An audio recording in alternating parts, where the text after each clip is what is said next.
Hello, welcome to the PhoneWord Workshops event on Thursday, August the 20th, 2020. And we have someone joining.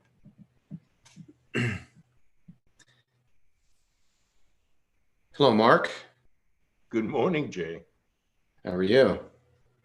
Good. Is it just us so far? Just us. I expect a few more to join us, but Sure. I'm going to go ahead and get started so that we can stay on time.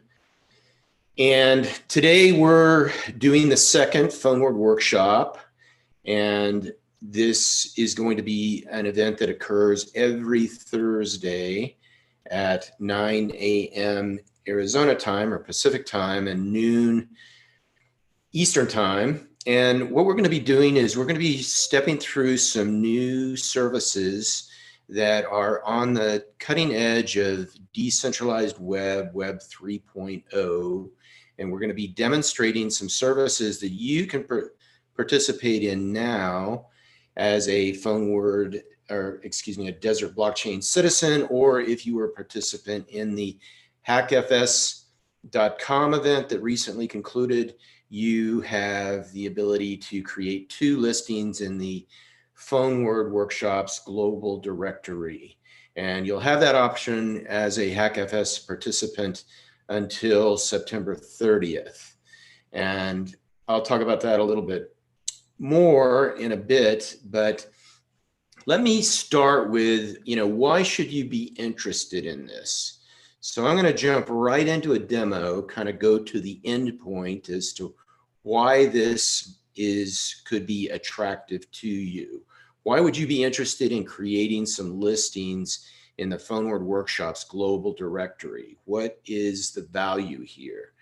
So let me start with a screen share. And I'm going to go right to this. So you should be able to see 4 squares in your screen right now.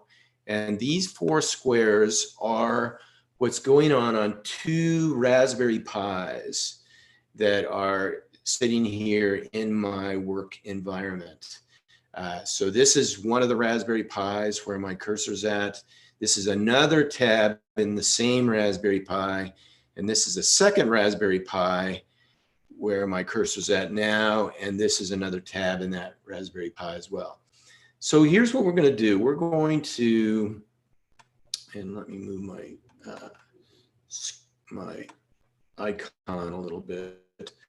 We're going to send a message peer-to-peer without using the domain name system, without using a centralized server, and without using the telephone network in any way, shape, or form. So let's see, what you should see is a message appear in this screen and this screen. All goes well. And voila, you can see we have sent a message peer-to-peer from one machine to another, and this could be anywhere in the world, saying welcome to our PhoneWord workshop, and this is from a peer that has this ID on this particular date, this particular time. Now, if we go to the second peer, and again, let me move my, we go to the second peer and we hit enter, voila, we have 2 small board computers, Raspberry Pis, and this could actually be running in the cloud. It could be running on laptops, desktops, whatever. Could even be running in a browser. And what we have just done is we have sent this message up here from one computer and this message down here from another computer, completely peer-to-peer, encrypted end-to-end, and without using a domain name system lookup, and without using the any kind of communications network like the telephone system. So I'm going to stop sharing right there and go back to the screen.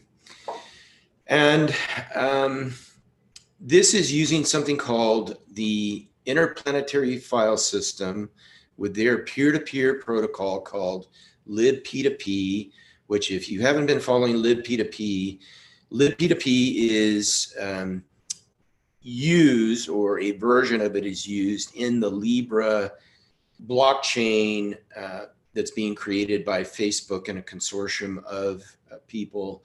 libp2p is being used and experimented with by a number of key enterprises, initiatives, and so forth. And we're using something called PubSub on top of libp2p, which means that we can publish topics and we can subscribe to those topics in a peer-to-peer decentralized mesh network without using any kind of domain name system lookup. There is no tracking on this, so no one is listening on a browser and tracking your movements and your activities and so forth. And it's fault tolerant, so you can have a number of peers go down and the network still survives and you can still communicate. So I'll stop right there, and Mark, I'll ask you if you have any questions about that before I go into the presentation and do some other parts of Well, I understand there's no intermediary, so it's just kind of tunneling through the net from one address to another. Well, not only is it going through the net from one address to another, so in this particular case, we are using IP addresses. However, we're not using an internet domain. But libp2p is robust enough that it can use a number of communication protocols, and it does not need IP addressing. Right. And okay. as I'm going to show in the presentation, this can actually operate on Bluetooth Low Energy. So you don't even need the internet at all as we know it. Thank you. Yeah. So cool. And just interrupt me, Mark, if you have any other questions as we go through this. But I'm going to go back to screen sharing and go into the presentation a little bit before we go back to the some more live demos and so forth. But let's go to this. Let's see. Okay.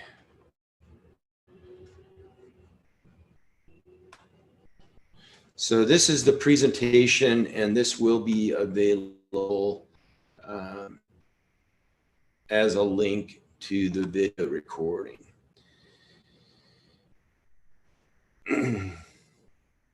And by the way, this is all in a prototype phase right now.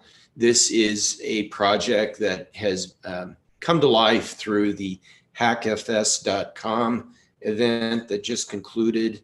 And we've got a prototype of the working directory in our GitHub repository, and I'll give you some links to that in a moment here.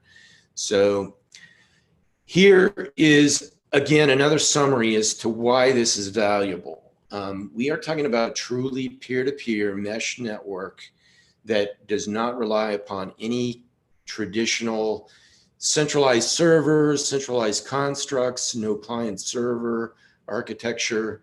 It does not rely upon the DNS system, and there's no browser tracking, and it is independent of the telecom network, no SMS needed, and no tracking. You can easily communicate using almost any protocol, including Bluetooth, low energy. It's encrypted. It can be anonymous. And part of the beauty of the directory is we will show you how you can set up your listings in the directory, and you can default all the way back to a rotary dial telephone. if needed. So here is a presentation that was done about a year ago at the IPFS camp that shows how to enable peer-to-peer transport over Bluetooth Low Energy. We won't go into that right now, but suffice it to say that that goes over how this works. The things we're going to cover today is we're going to talk a little bit about how to start an IPFS node. I'll show you how to subscribe to a PhoneWord topic, and those topics are part of your listing in the PhoneWord Workshops global directory. We went over how to send a message, and I'll talk just a little bit about how you can create a message log of everything you do here that you store on your own local machine so that you have a complete record of all the communications that happen on your particular channel. This dovetails with what Desert Blockchain's been talking about for some time, and this is the first that we're actually showing a working prototype, which is called Canaries, where you can have a small board computer sitting in your home, in other words, a Raspberry Pi, that can not only enable this messaging, but can also do a complete suite of Internet of Things control.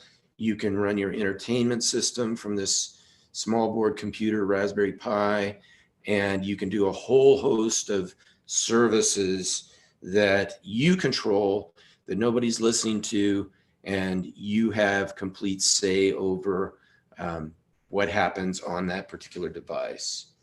So the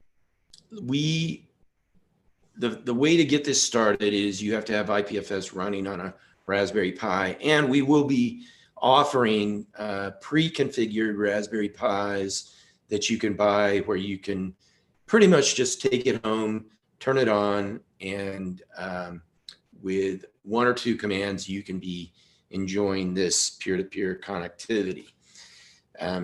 So let me hold off on doing the IPFS startup.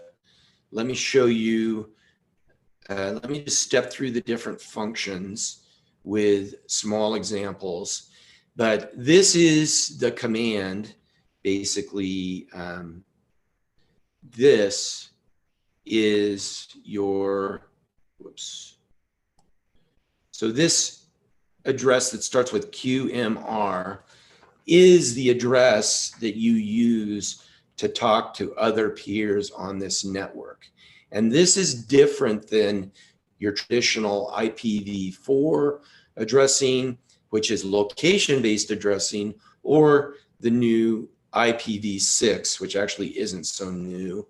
But this address that starts with QMR is actually called content addressing.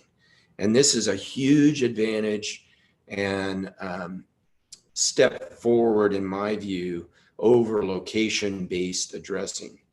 And this is part of the attraction that the interplanetary file system offers. So this is an actual screenshot of Swarm connecting, where you can see success noted at the end of the peer ID, where a direct connection has been made from one peer to another. This is how you subscribe to a particular topic. And the part that PhoneWord Workshops Global Directory is offering is, instead of that long, complicated address that you can see ends in Y, capital Y, T, lowercase t, A, S, and then says success, you can actually accomplish the same thing using a easy to remember, human-friendly address like 1111 PhoneWord Workshops. And that's part of the user friendliness that we're introducing here. Here is another view of how you can create messages and send them around peer-to-peer. And you can identify other subscribers that are listening in on that particular topic. So This is an example of what we have in the directory itself. We have listings, and right now we only have a few, like 1111 PhoneWord workshops, or 1-800-PhoneWord, or 1-833-Hollywood. And that is binding these human-friendly addresses to this long, complicated, content-based peer ID. So this is a look at our directory raw form, which is on our GitHub page, and you can connect with us using this construct with 1111 PhoneWord workshops. So we've shown you an example of peer connections, how to create pub subtopics with these addresses that are easy to remember, human friendly, look like the old style telephone numbers that spell phrases. And you can actually create a connection list as well within your machine that acts like very much like a contact list.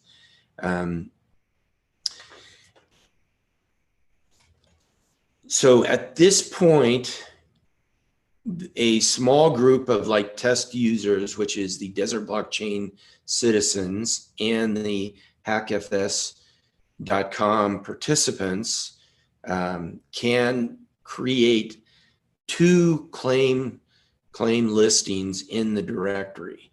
One can spell a phrase of your choice. The other is a listing that's picked by a random number, or it might be related to your current telephone number, but it won't use an address that is could be dialed from this peer-to-peer construct. You can submit your claim by doing what's called a pull request on the PhoneWord Workshops com GitHub account, and we can help you through that. And we will be helping you through that in future workshops. And here's an example. This is shows you some of the listings in the GitHub directory, as well as an example pull request. And this is how you choose your addresses.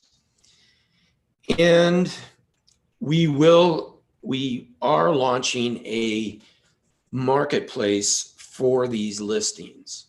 So let's say you create the listing of 1111 blockchain or 1111 decentralization. You might immediately put that listing up for sale, as you would like an internet domain, or you might build some services around that, or you might build a service that's conducive to whatever your business or endeavor is and continue to use it. So there will be an instant market available within this realm of listings. And this talks a little bit about who's eligible, how to become a Desert Blockchain citizen, and we will have current asking prices for listings. One thing to keep in mind that this is an experimental project. All the listings are subject to change or removal at any time. You use this service at your own risk without warranty or service quality guarantee. And this is a project for educational purposes only, and there is no emergency E911 services associated with these communications. And here's our contact information on the pub sub. And basically that's it for the PhoneWord workshops. I'm going to stop screen sharing again. And okay. So Mark, any questions on that? I guess one, how can you have a marketplace if the assets are able to be are not contiguous? In other words, I thought you said that the assets could go away at any point. That's correct. So, at this point, yeah. At this point, but it just seems to me hard to have a marketplace for assets that don't have permanence. So just a comment, really. No, that's a great point. And, again, this is in a prototype development. However, creating these listings is part of the proof of concept and the prototyping. Right. And as this matures and as it gets closer to a more production ready environment, we're not going to reassign those uh, listings that people have created. They put their time, their energy into, maybe putting some services around that.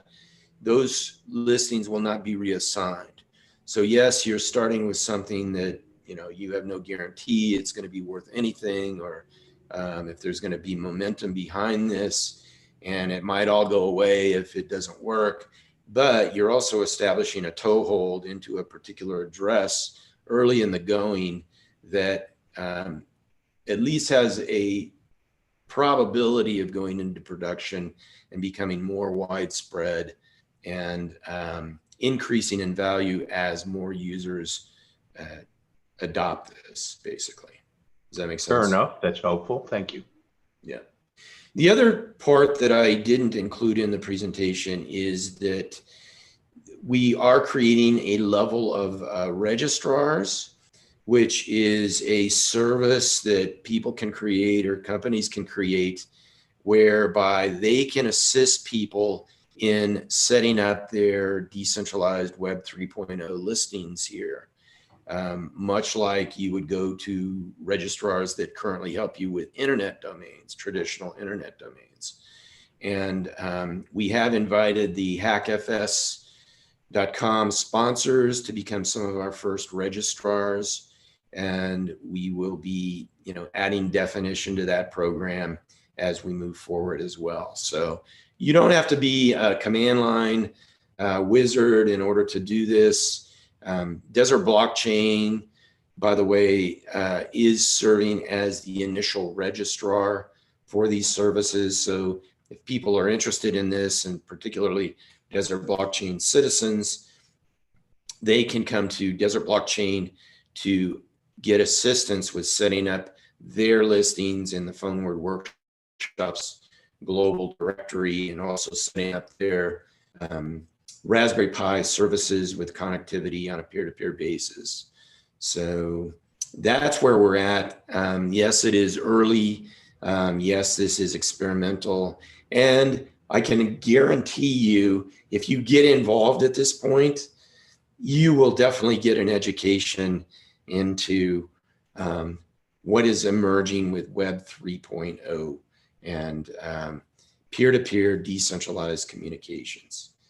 So I think I'm going to leave it at that for this go round. I'd like to keep these sessions to 30 minutes or less, just so they're short and people can watch the whole thing. But we have another one on Thursday, the 27th at, again, noon Eastern, 9 a.m. Pacific time. And we'll show you what has evolved since then, and a little bit more about how to create a listing. And we expect to have a user interface that we can show you at that time as well. So any questions or comments, Mark?